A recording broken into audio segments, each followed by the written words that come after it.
Greetings, my name is Jake, and welcome back to Fire Emblem Awakening the Critiquethrough.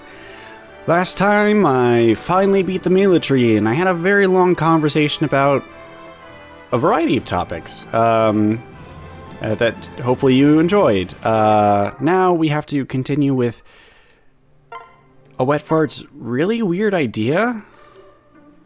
Like, the plan is we don't have the army to defeat the Valmese army, but we can. They're conveniently in 3 bits, so and we could beat those individually. So we're gonna separate into 2 bits, which presumably would still be weaker than either one. I know they're like shepherding. Oh god, that was a pun. Shepherding all of their elite forces into this strike team here, but it's an army. You made it clear that it is in fact an army. I don't know. I don't get it. Oh, let's see what pointless stuff is in the barracks today.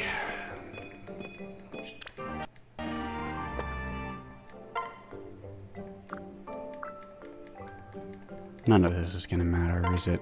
Oh, good. Syri. Ooh, shock sick. Okay, that's... I don't know if I'll have any point to that.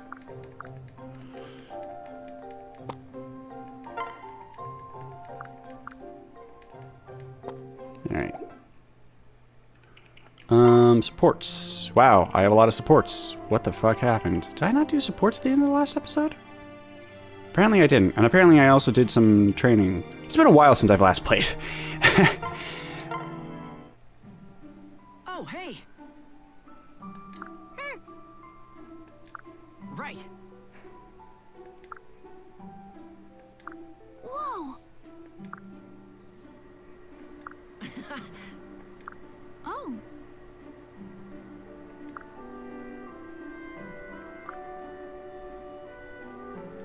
Listen. Okay.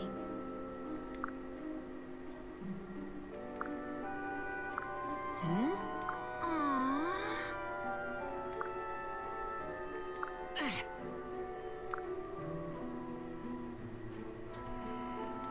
Huh? We fight together. Really? Right. That's fine. My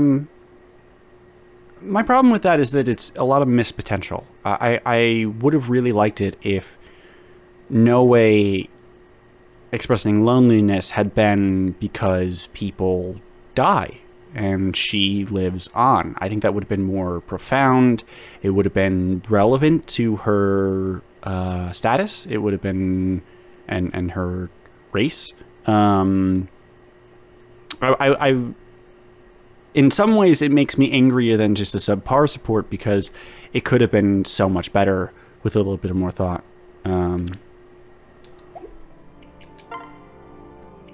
What? Okay. Greetings. Good question. My pardons. Yes. Oh, god damn it.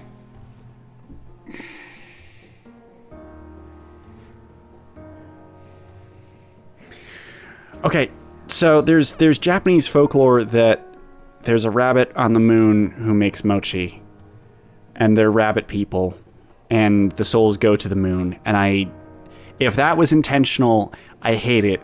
If it wasn't intentional, they should have thought through it better. Oh god.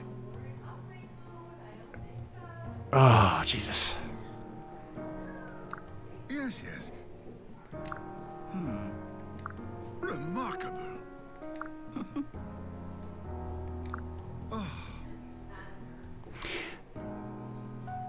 Wait, I just realized, how does Virion know about Tagwell rituals, given they ostensibly lived underground during Marth's time, then they were enslaved systematically, and then they were freed and they went back underground. And he's also from a different continent. Thank you. Ah, yes. Right. Many thanks. Please.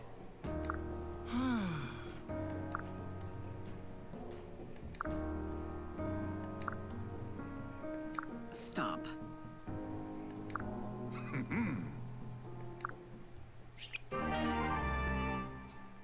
Again, good concept, decent execution, but they didn't think through things enough. And it also hasn't done that same awakening problem where A supports end on almost a flag, a relationship flag, you know?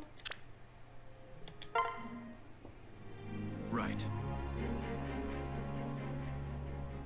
Would it have been nice if he had a blade on his character model or his portrait?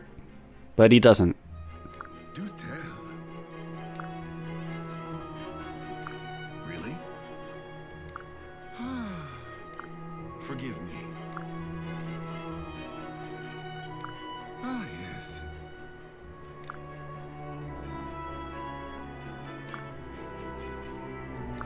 Explain. Oh.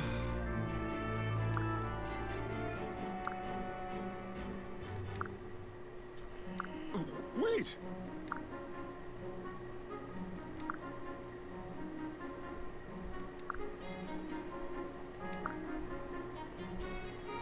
Ah. Ah.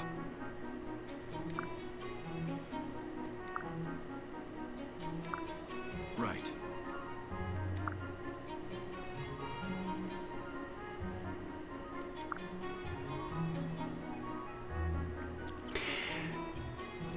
See, this would make sense if you didn't unlock this after the Valm Arc started and you didn't already know that he was a noble. And in some ways, again, I just seem to be on a kick of lost potential in this episode. But it would have been great if they had leaned more heavily into that and Frederick was more explicitly scoping out Varian to find out who he was because he just appeared on the map with Sully.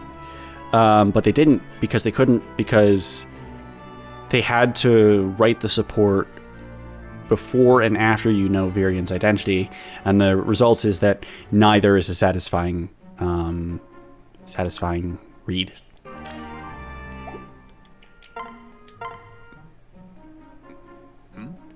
Crom. Listen. Hell no. What? Really? Right. Yeah. Short, sweet, to the point. Yeah. I actually like Crom and Sully's dynamic a lot.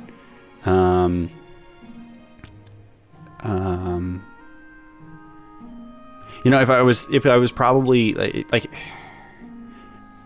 if I had to like come up with a list of my pairings for each characters, I might say, like, I say Crom and Olivia because it's funny to me that Olivia just appears with her skimpy outfit and flexible limbs and they get married. Like, that's funny in its own right. And they have, like I have said before, they have a support chain that's charming in its own way. But taken as a whole, I would probably say that I prefer Crom with Sully, and certainly I prefer. Sully doesn't have very many good options, in my opinion, romantic options. Listen. Come. Huh? Well. What?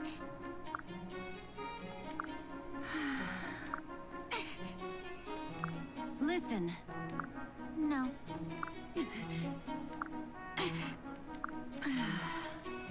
Pardon me. Huh? But Well, no. Here goes! Right.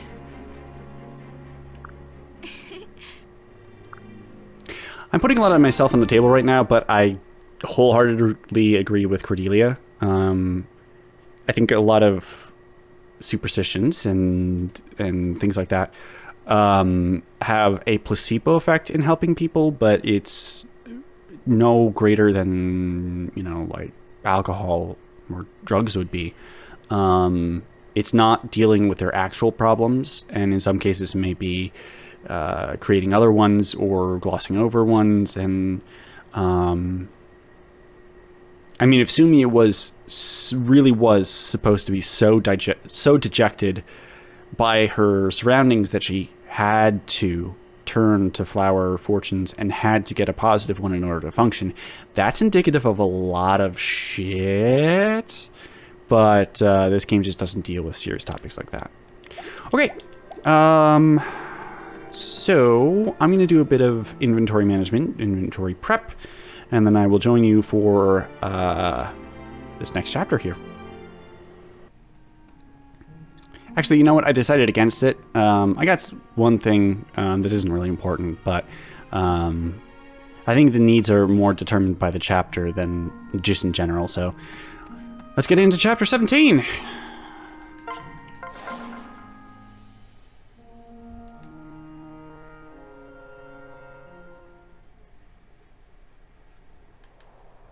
Oh my. All right. Now. Wait a minute. The whole point of this mission was we send a small elite team to take out this army group while the rest of the army takes on or keeps Walhart's forces at bay. Now, in future, when this, spoiler warning, this plan basically plays out again, Flavia and Basilio are leading the army, but they're here. So who's leading the other army? Again, your allied armies only exist effectively in text until I think it might be next chapter, but they don't exist as a force that you can see and understand and know what's going on about them. And while I don't want the game to be bogged down in minutia, the story would have really benefited from a proper understanding of what was going on. And more to the point, the writers would have had to be concrete in their in the way that they portray these armies.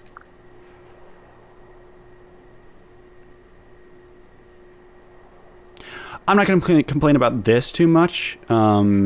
There have been situations where beating or defeating a commander of a numerically superior force has resulted in victory. Most noticeably Thomas Cochrane, who was the inspiration for the what was his name? The captain in the Master and Commander books. I don't remember his name. Jack Aubrey. Anyway, Thomas Cochrane, because of his attitude, was demoted and given a smaller ship, and then he used that smaller ship to capture an enemy vessel 4 times the number of guns, because his forces managed to raise a white flag on the mast, and the crew thought that the commander had surrendered. So, like, with that in mind, I can't really criticize it. It's also laying out. This is also laying out the objective of the map, which thankfully is defeat commander rather than rout. It's just a shame that this Awakening seems to rely upon this, because previously a wet fart was saying, oh, if we interrupt their communication chains or take out their leaders, then everyone will surrender. And that's just, when it's done too often, it's a naive view of how warfare is fought. Like, it made sense with Gangrel. They made it explicitly clear that he was ruling through force, and only those forces that were in the final battle were really loyal to him. Anyway.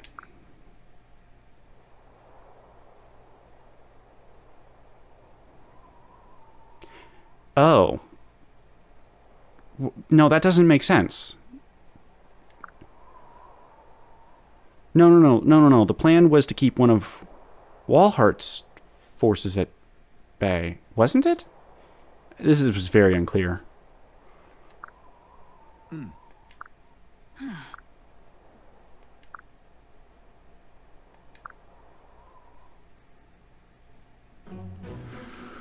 Oh, this chapter. So your forces start split up, which is never a good sign. And now that I think about it, is where most of the difficulty comes from. And it would be better if the game just didn't do this. And so I might just evacuate my forces towards the front and deal with it that way. I might have them meet up here, but there's no... Like, I guess there's a thief here who will get stuff, but... God, and you just have 5 fucking units right here that your 5 fucking units have to beat. And one of them is not in range of a...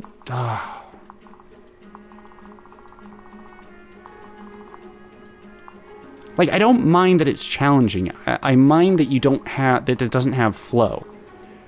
Because the front door is less defended than these side panels are. Panels? Sideways are.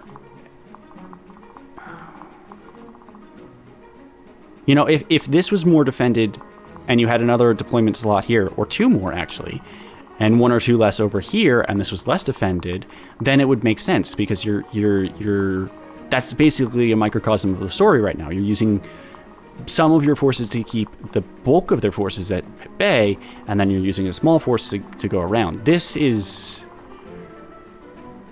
like, honestly, it might be better to take these forces here and, you know, split them up to go either side. That, but again, also that your forces reunite so quickly, as opposed to like, there's that Binding Blade chapter, the one where you get Fa, where your forces are split up.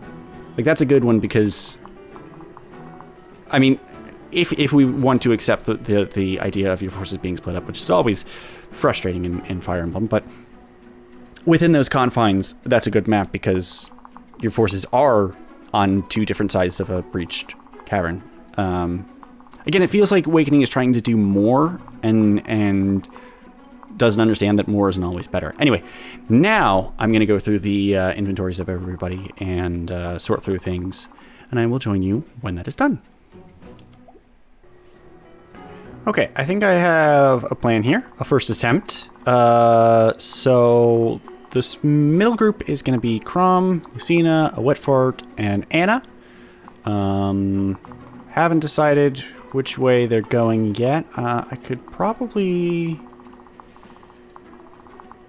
relieve a lot of pressure off of this group by... Actually, you know what? I'm going to flip these over. I'm going to flip some of these around. Yeah.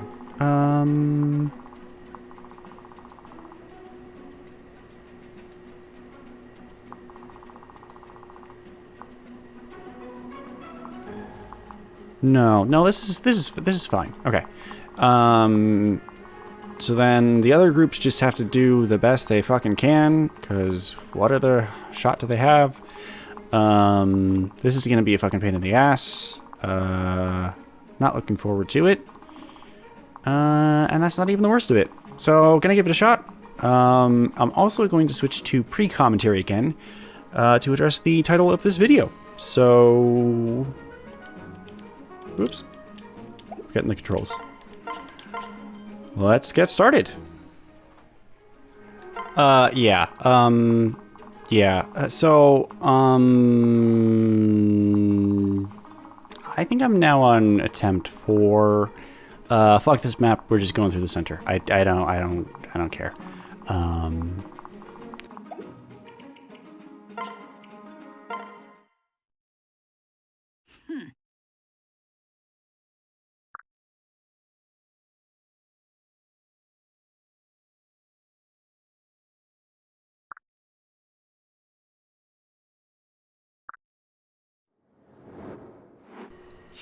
Alright, so you've seen the title of the video, I Owe Awakening an Apology, and the reason for that is I assumed that the first Exalt was Marth, and so I've criticized the game for retconning Marth into a character he wasn't.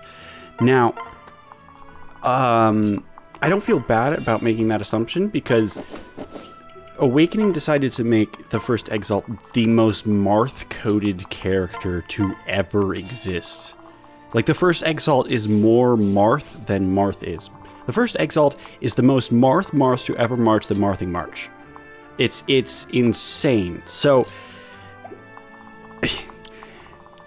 the first Exalt is a blue-haired prince whose fiancé and eventual wife is a Pegasus Knight princess who uses a winged spear, or rather a spear with wings, because a winged spear is actually an actual weapon type, but a spear with wings and she fought ferociously, but won many allies to her husband's side.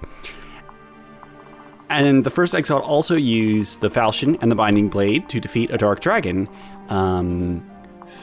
while also having the connection to Naga. However, it's not Marth, which is really funny to me. And I think the reason is... I'm assuming the reason is they wanted to borrow the iconography of Marth's journey, but they didn't want to... one, they didn't want to retcon things. That's the sense I get. That they didn't want to... And two, I think they didn't want to... they didn't want to undo the sort of feeling you would get at the end of Marth's games, where he does finally triumph over Medius. So, in that regard, good job for not retconning or undoing the sense of fulfillment we get from Marth's games. However, this is really bad, and I know there's been some people, I think, who take issue with the negativity I express towards this game, and that's understandable. Especially in the moment, I can get very hostile towards this game because I hate it. And I should be doing a better job to explain why that is the case, and also give Awakening credit when it's due for that.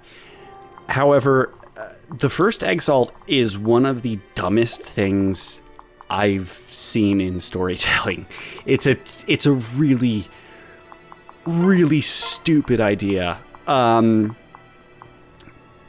first of all, like I said, they wanted to borrow all of the iconography from Marth. They wanted to borrow... They wanted to give the player a sense of fulfillment, like they're fulfilling a prior fight, you know? Because Grima was initially banished, but now he's back. And so they wanted the players to feel like they're continuing on Marth's legacy.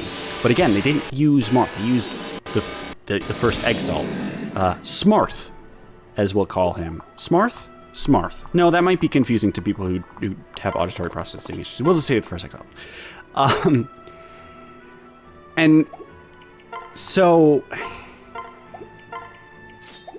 the other reason I think that the first Exalt exists is because then they can, you know, retcon anything to whatever they want. So they can make the Tagwell be a Legoo's substitute and make that part of the story without having... And tie it in to Marth without having it be Marth, and therefore absent from the 4 games about him.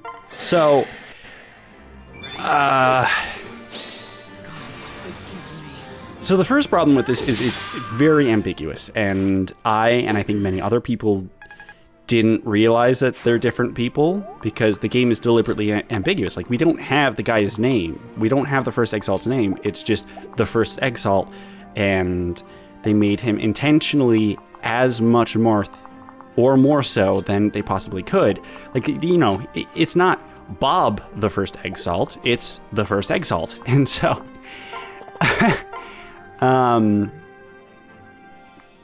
that's it's just kind of poor storytelling because it's not properly explained. And it's fine to have, you know, backstory and lore that is intentionally ambiguous. I that's not a bad thing. For instance, Gregor. I've mentioned that I'm glad that Gregor isn't named from a specific country, because then initially I thought it was because, oh, well, then you're saying that the people from that country speak a weird way and they don't fully understand the language. But thinking about it more, I'm glad that they didn't go into all of that, because it probably would have been dumb, and it's better being the past is better when we didn't see it. And so the little glimpses that we get, little hints that we get of Gregor's backstory don't have to add up to anything. You know, they can be just its own little thing that doesn't really matter because it's just tied to one character. However, if you're going to make your story about, you know, fulfilling the banishment and defeat of a continent-sized evil dragon, and it is the driving center of your plot, when it's not, you know, the Valm Arc,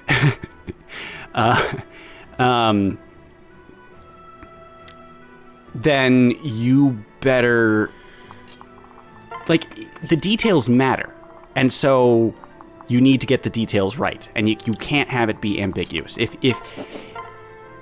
the sort of understanding, if the information that the player needs to know to have an emotional connection to your plot are, I lost my train of thought. Okay, if the information is important and the player needs to be made aware of that, you better do your damnedest to make sure that that information is not ambiguous or is easily misinterpreted or anything like that. You know, this isn't Dark Souls where the lore doesn't really matter because the story, yeah, there's a story there, but it doesn't really matter. It's about the experience and the integration of the character story with the player's experience and all that stuff. So that's my first problem with this. The other problem is something that's probably very specific to me. And what I mean by that is my favorite piece of fiction is Star Wars Knights of the Old Republic 2, The Sith Lords. I fucking love that game. It is... It overcomes diminishing returns to just remain one of my favorite works of all time. And what I love about it is it was written to examine, extrapolate, and criticize the dogmas of the Star Wars universe. It basically looked at the way George Lucas wrote the Star Wars prequels and what he cemented about the Star Wars universe in so doing, and thought about what it would be like to live in a universe with that sort of rules. Because Star Wars, according to the prequels, is about a never-ending... Oh, and the extended universe. It's not just the prequels, it's the other stuff around it. It is Star Wars is about a never-ending cycle of battles between good or the light side and the dark side. It is codified in the mythos of Star Wars that this will never end. And for writers, this is great because you can have there be this galaxy-threatening conflict arise again and again and again, and not have to worry about does this make sense. However, that makes it a really terrible universe to live in. Because if you're just some random dude on some random ass planet, there's a pretty good chance you're going to end up in a war, or your planet will be destroyed, or your people will be destroyed, or who knows whatever else they concoct this time. And it's awful to live in that sort of universe. And so I love that. I love that sort of, extrapolation of poorly thought through ideas. They didn't just say, oh, well, those we're not counting the prequels, we're not doing any of that stuff. I mean, the best they do or the most they do in that regard is if you've beaten the game several times and you play a female character, when you meet Atten Rand on the Paragus mining facility, he'll say, "Are you an angel?" Never mind. That was the stupidest line I've ever heard. Hope some kid doesn't using it. That's fine, but that's very surface level. This is the criticisms that Knights of the Old Republic do have says that the universe of Star Wars engages in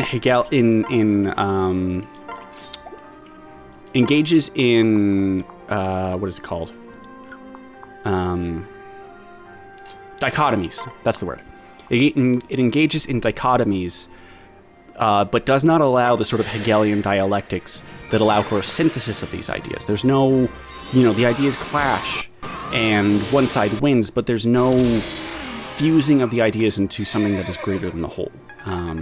Which, if you're wondering, yes, that is also brought up in Fallout New Vegas, which was developed by the same company, and many of the same people worked on both games. So, yeah, the actual Hegelian dialectic stuff that Caesar mentions in Fallout New Vegas had its infancy in Knights of the Old Republic 2, with good reason. So what does that have to do with Awakening and the First Exile and all that stuff? So, in Awakening, Marth lived 2,000 years ago, and the Exalt lived 1,000 years ago. And yeah, we can assume that it's generalizing the same way we can say that Rome was, a world, or the dominant force in the Mediterranean 2,000 years ago. And, you could get nitpicky and say it was actually, 56, 57 AD, or it really became a dominant force before then. So I'm going to give Awakening some leeway with this. I'm not going to say that it's exactly 2,000 years and 1,000 years, even though that is how it's described in the text. I'm going to give it that one. What creating First Exalt means for, I guess we'll say, the Arcanile lore, is that every millennia, a evil cult will summon a dark dragon that will threaten the entire world, and then a blue-haired royal youth will use the falchion.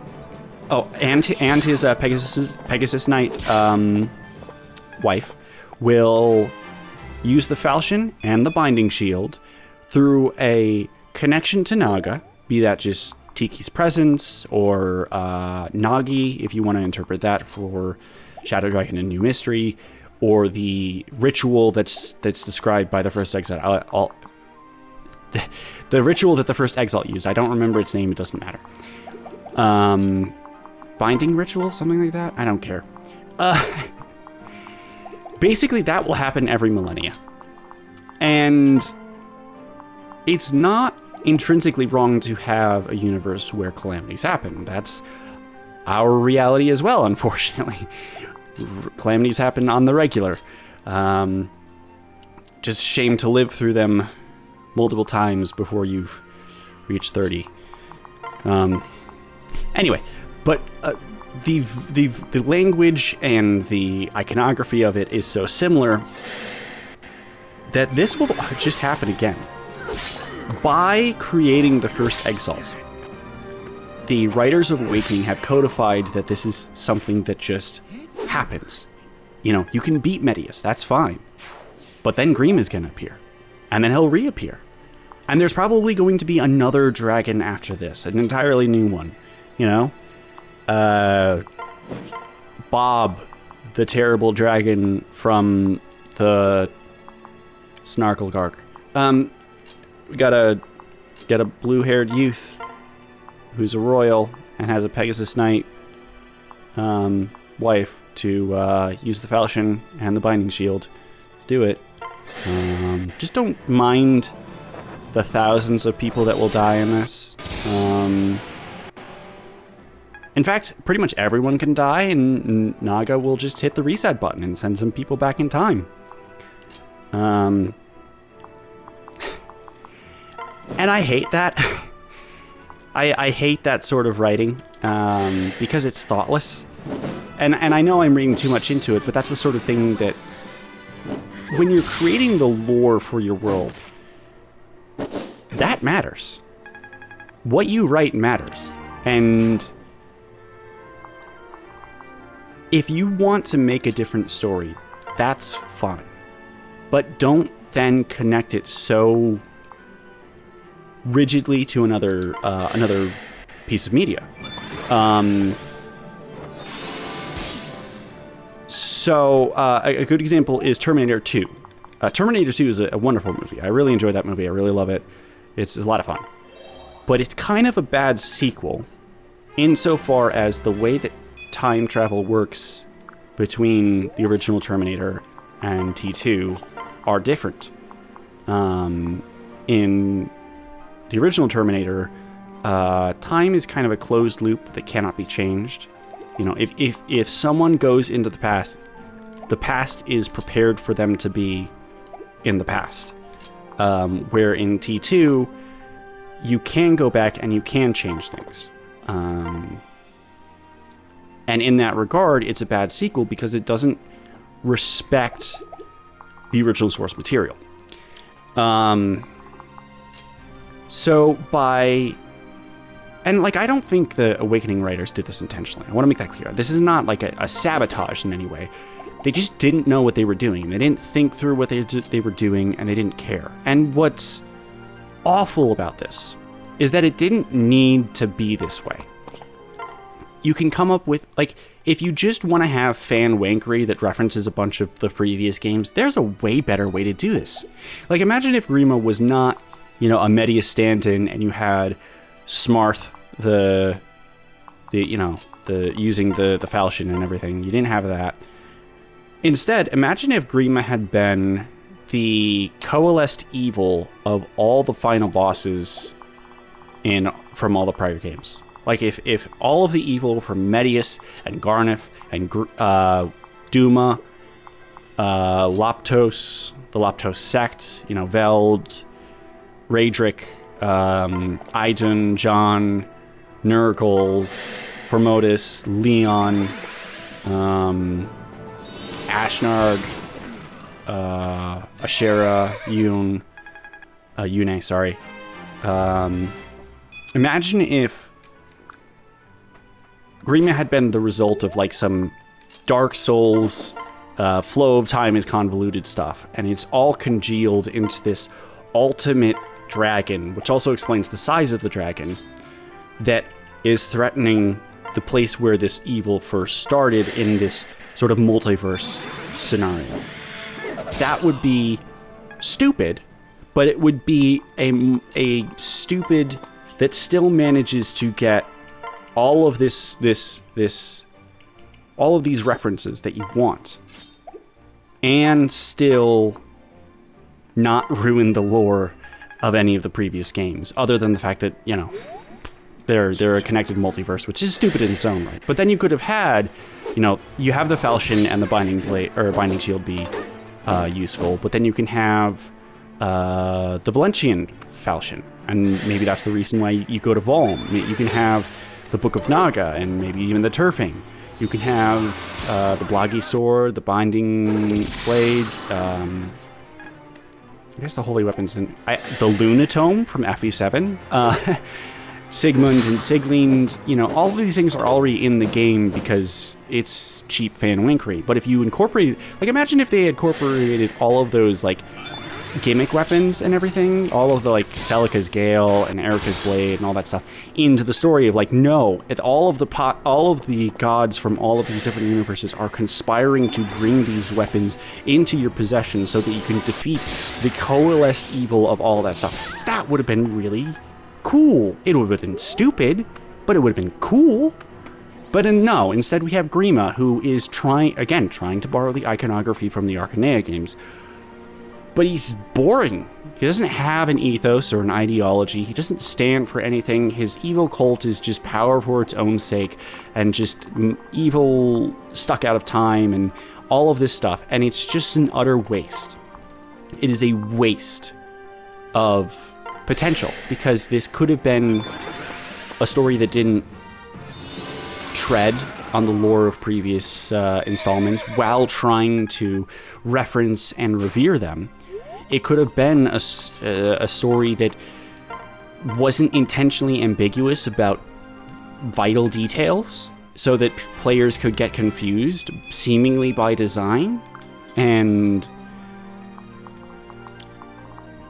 I just hate it.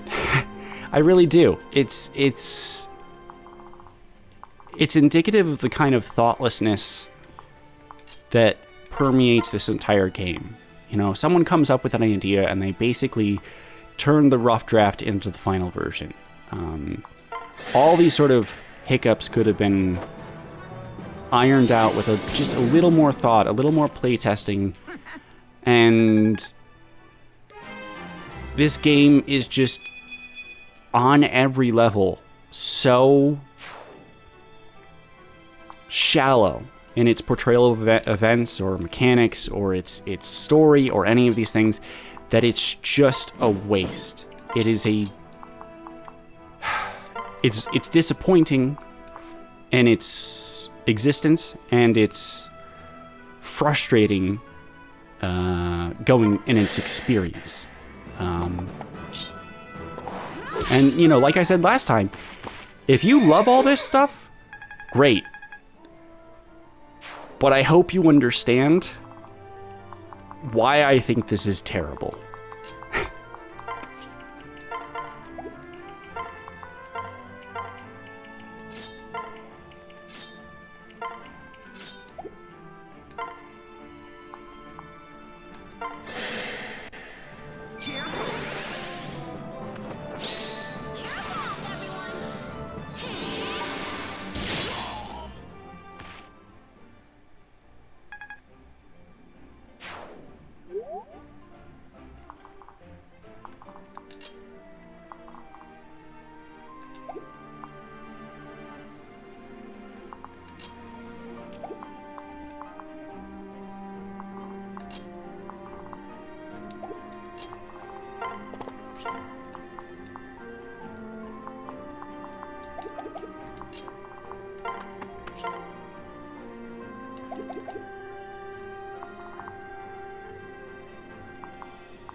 Okay, timing's gotten a little messed up because this is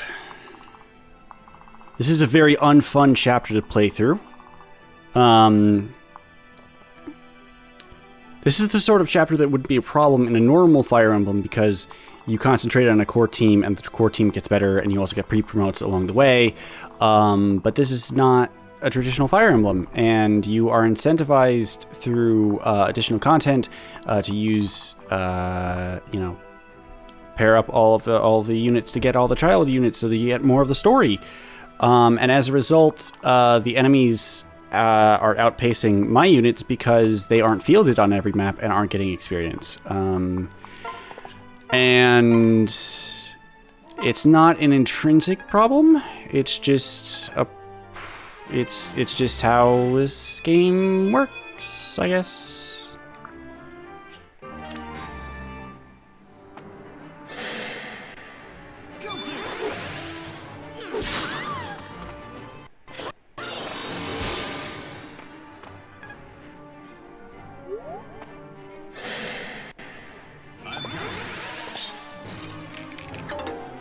That's actually really good.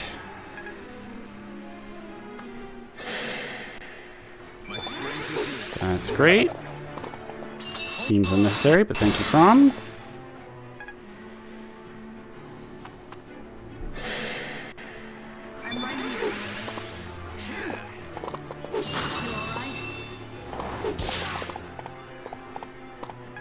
Was really hoping for a dual strike on that one. No such luck.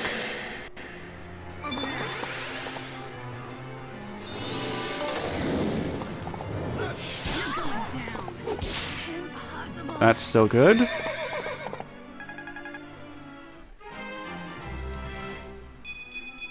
And we even got speed, so we're no longer doubled by the 22 speed heroes, which is fabulous. Okay. From one moment to the next. From one moment to the next. Okay.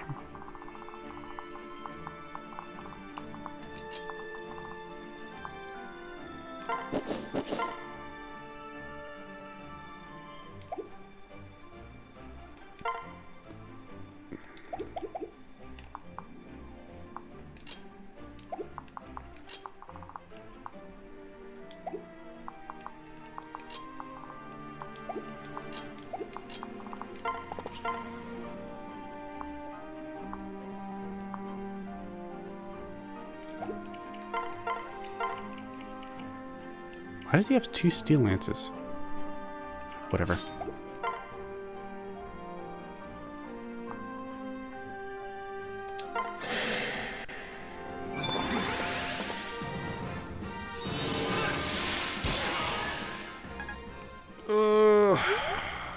Great.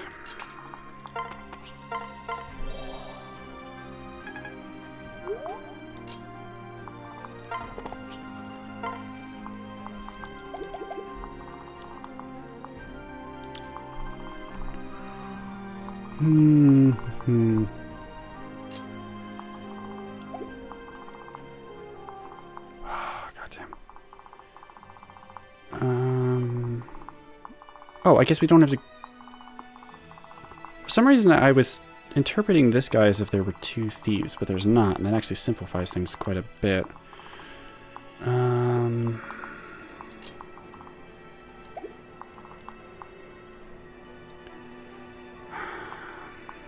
These guys have to separate by my own rule set.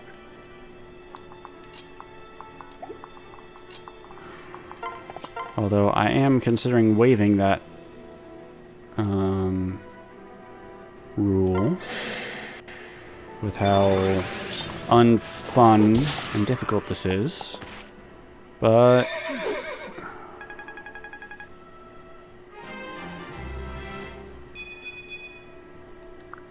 man, you have leveled up like shit. Well,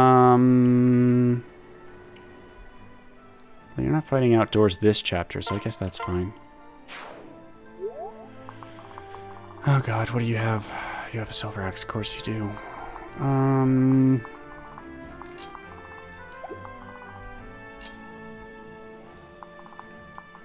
use these guys to block stuff, that's true. can also use you.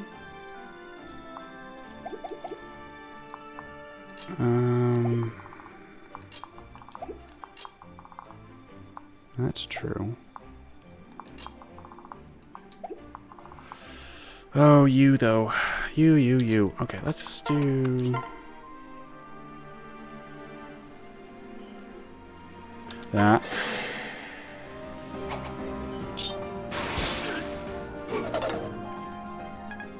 Oh, that's not gonna work now, is it?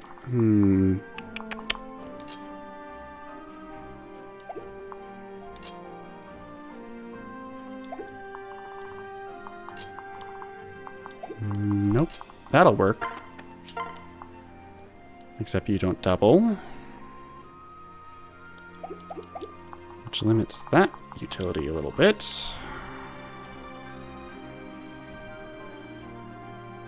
I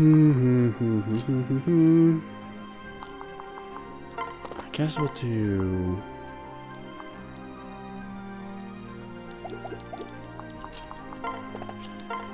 this.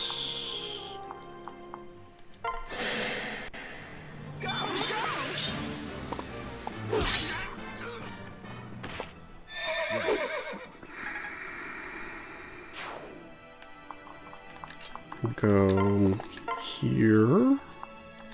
Good. Are you ready?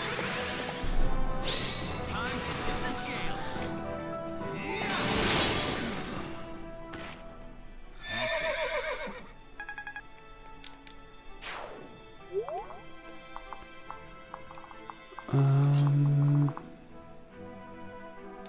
Yeah, that's good. Okay, so we'll use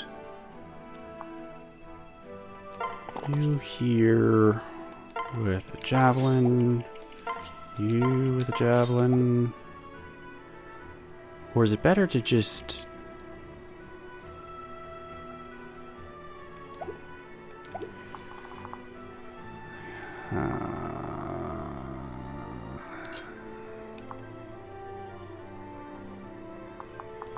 It might just be better to equip swords to ensure that we avoid this guy and retaliate on him. Wait, no, where's your steel sword? Where did it? Oh, you have a silver. Okay, that's fine. Right. What? I don't know how this inventory got mixed around. All right, you equip the silver sword. You steel sword. And I guess that's fine? Wait, who am I controlling? You're who I'm controlling. Okay, so then pair you with you.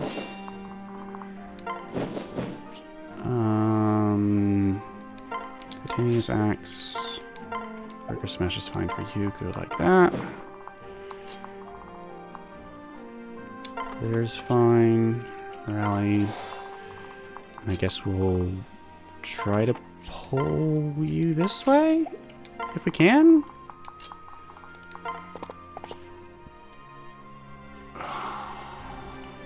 This is not fun. This is not fun at all.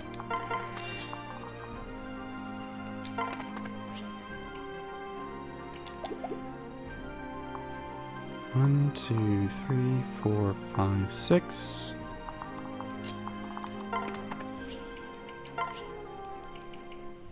This is bad.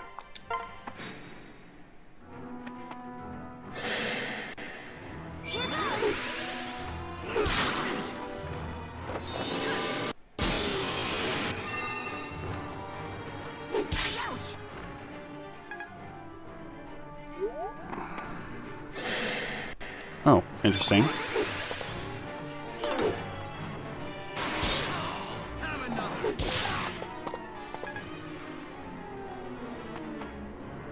Oh, great.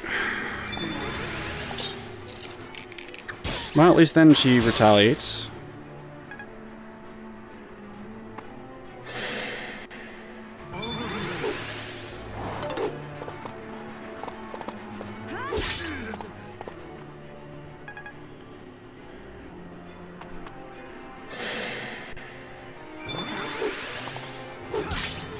These fucking heroes, man, they are just the worst. Ugh, not good. Oh, fuck you. Oh, yeah. The reinforcements. Yep. You know what? I'm gonna call it quits for now. It's late because the number of restarts has required me to start later than I normally, or play later without getting very far in the chapter. So I am just gonna call this a part here. Oh, God, this map sucks. The enemies are too strong.